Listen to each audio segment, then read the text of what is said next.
Shalom, perkenalkan nama saya Ardianus Mutuhamanai, NIM 22210003, Prodi Agribisnis. Dalam kesempatan ini saya akan coba menjelaskan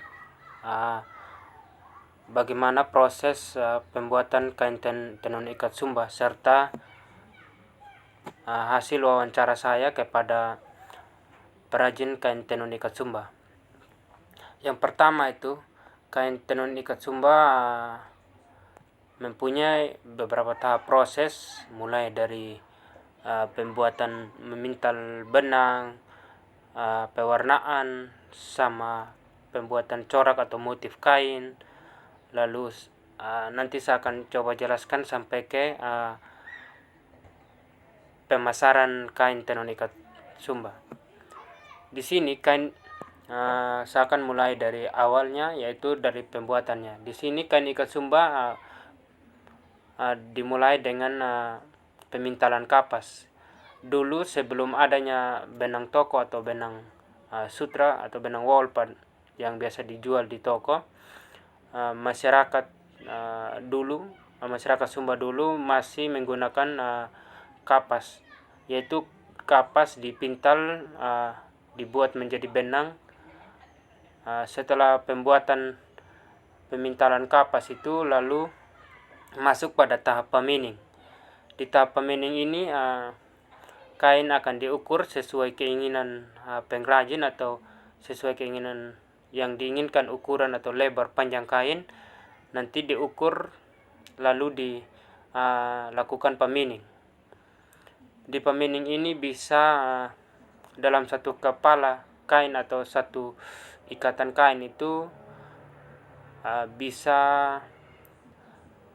membuat 6 lembar atau 8 lembar kain. Jadi next selanjutnya itu ada proses pembuatan proses perendaman. Di proses perendaman ini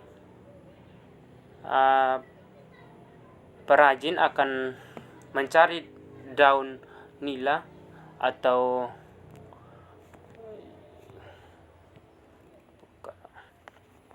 jadi selanjutnya pengrajin akan masuk pada tahap pembuatan motif kain tenun ikat sumba.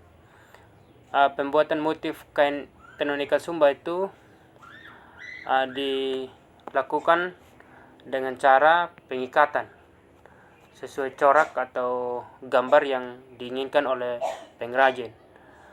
Proses pembuatan gambar ini atau yang biasa disebut atau ini hondu dalam bahasa Sumba, itu prosesnya bisa memakan waktu selama 3 hari. Jadi setelah proses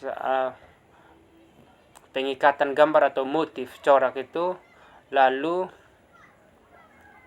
dilakukan pewarnaan. Nanti pengrajin akan mencari bahan alaminya itu.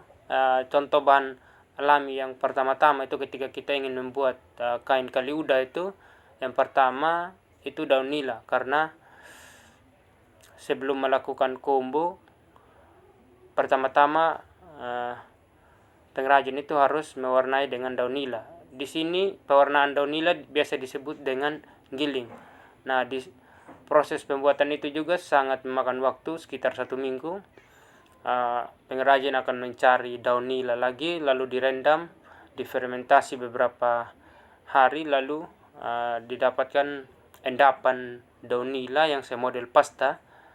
Nanti itu yang akan menjadi pewarnaan dari warna biru.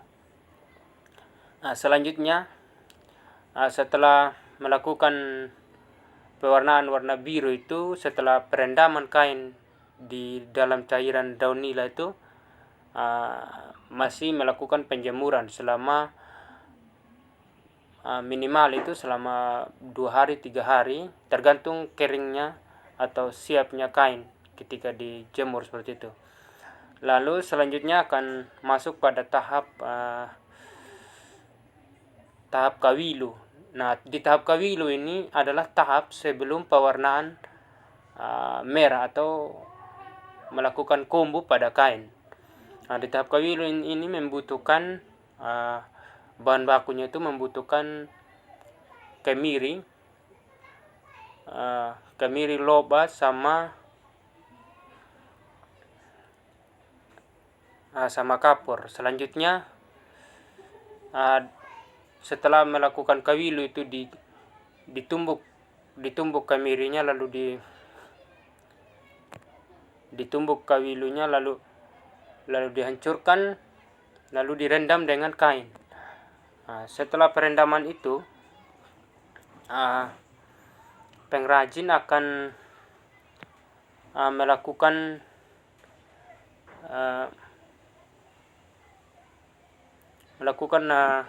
penjemuran lagi. Setelah melakukan penjemuran selama 2-3 hari. Nah, setelah pengeringan itu dari proses kawilu tadi itu, kenapa harus perajin melakukan kawilu? Karena daya ikat atau daya serap benang terhadap warna merah pada kombu itu sangat bagus ketika direndam di air kemiri seperti itu. Nah, next selanjutnya setelah penjemuran itu pengrajin harus mencari lagi akar mengkudu. Biasa akar mengkudu itu didapatkan dari hutan-hutan terdekat, atau biasa juga dibeli dari orang yang biasa cari akar mengkudu seperti itu. Nah, selanjutnya akar ini akan diproses lagi. Yang pertama itu akar dibersihkan, dibersihkan dari tanah-tanah yang melengket pada akar, lalu dicincang halus-halus. Setelah dicincang, dulu sebelum ada yang namanya kemajuan teknologi, dulu pengrajin itu masih menggunakan cara manual, yaitu dengan ditumbuk pada lesung. Tapi sekarang kebanyakan pengrajin lebih mencari jalan alternatif, yaitu dengan adanya mesin giling mengkudu. Pengrajin membayar untuk menggiling lagi mengkudu tersebut.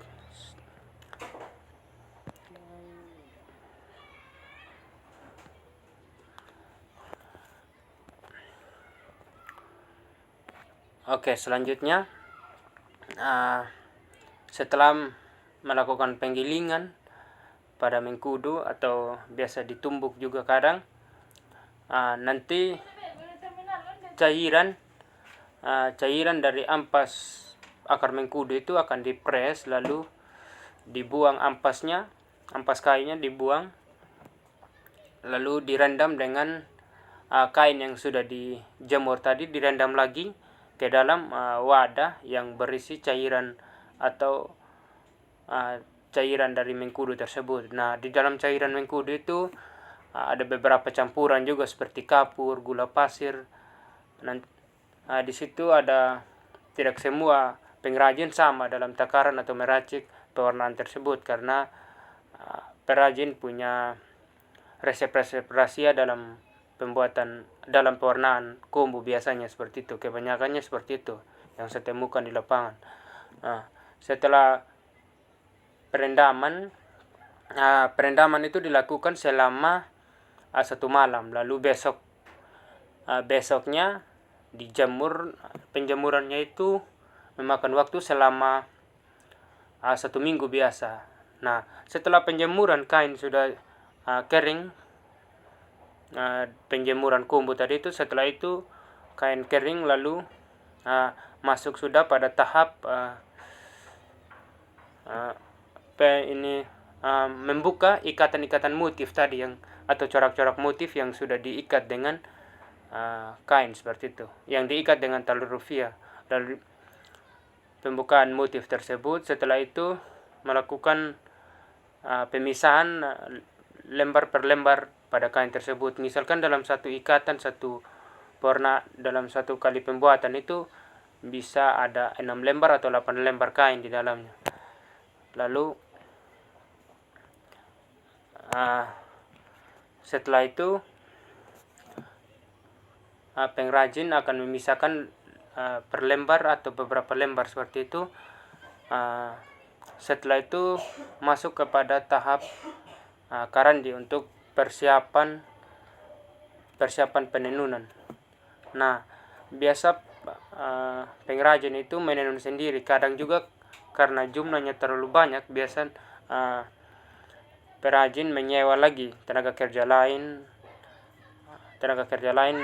yang khusus untuk menenun. Biasanya diberikan dengan balas jasa seperti tergantung harga atau tergantung lebar pada kain yang ditenun seperti itu. Nah, setelah ditenun, penenunan itu disitulah tahap terakhir. Setelah tahap terakhir ini, kain akan dilihat, atau setelah penenunan kain akan dilihat bagaimana corak atau gambar atau dari pewarnaan yang bagus. Nanti tingkat keberhasilan pengrajin itu dilihat dari setelah penenunan, warnanya dia, corak atau motifnya dia sesuai yang diinginkan atau tidak. Nah, tadi saya sudah menjelaskan bagaimana dari proses awal, bahan bakunya juga saya sudah sebutkan bagaimana cara pembuatan kain tenun ikat Sumba Timur itu dari awal sampai pada penenunan. Nah, sekarang saya akan membahas bagaimana pengrajin Sumba Timur itu, bagaimana cara pemasaran kain tenun ikat Sumba Timur. Yang pertama itu menurut yang saya lihat selama ini, pengrajin itu menjual ke lokal sama menjual ke orang luar Sumba sama mancanegara. Nah, kalau untuk lokal biasanya membeli untuk keperluan adat seperti itu. Sedangkan untuk mancanegara atau dari luar Sumba atau tamu yang datang, nanti itu biasa digunakan sebagai pameran atau untuk dipakai seperti itu. Untuk acara promosi kain tenun ikat Sumba, menurut saya itu masih sangat kurang, masih sangat minim, karena dengan ada beberapa pengrajin yang sudah untuk promosinya sudah ke tingkat teknologi, tapi ada lebih banyak pengrajin kain tenun ikat Sumba itu yang masih belum tahu cara mempromosi hasil karya tenunnya atau bagaimana cara pemasarannya, masih sangat kurang. Jadi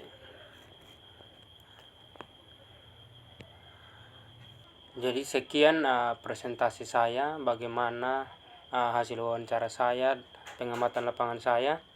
Jika ada kesalahan dalam presentasi ini, saya memohon maaf yang sebesar-besarnya kepada Pak dosen. Sekian dan terima kasih.